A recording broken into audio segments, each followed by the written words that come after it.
Guys, meron akong binili sa Shopee. Ito yung damit ng pusa. Yung pusa kasi namin, yung bago naming adopt na pusa.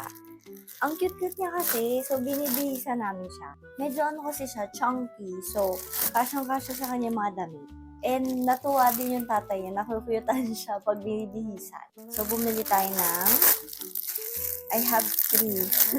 So, yung first natin is blue and pink na dress. Ganyan yung tsura niya. May ribbon sa likod. Etong sumunod, para siyang pang lalaki. Pero gusto kasi yung tatay niya parang may kwelyo yung anakis niya. So, ayan siya. Ang cute kasi pag meron siyang kwelyo, tapos nakaupo siya. Ito yung pinaka nagustuhan ko. Pag-attend kami na event. Event talaga.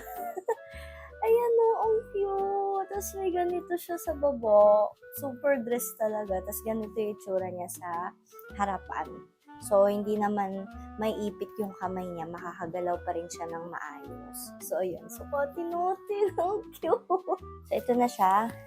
Medyo maingay siya. Hi! Say hi! Wala siyang damit ngayon. Kaya parang nakapanibago kasi ubad. Namali yung bili ko dito sa una natin. Kasi tingnan nyo, hindi masarap. Oo. Ayun, hindi masarap. Natin isara.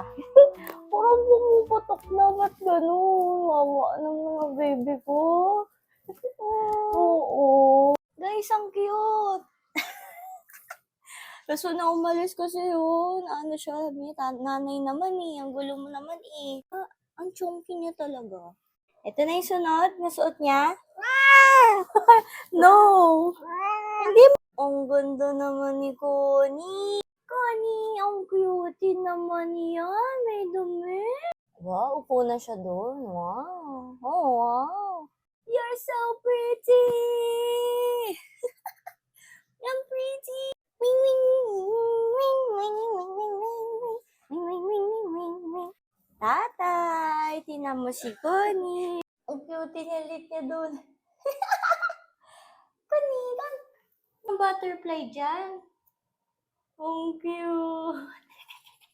Dapat pala ginawa natin mas malaki siguro. Pero kasi pag malaki, ang luwag naman. Parang ito okay naman sa kanya. No, baby. Oh, cutie. Wow. Dali ka pa. Nanay, opo.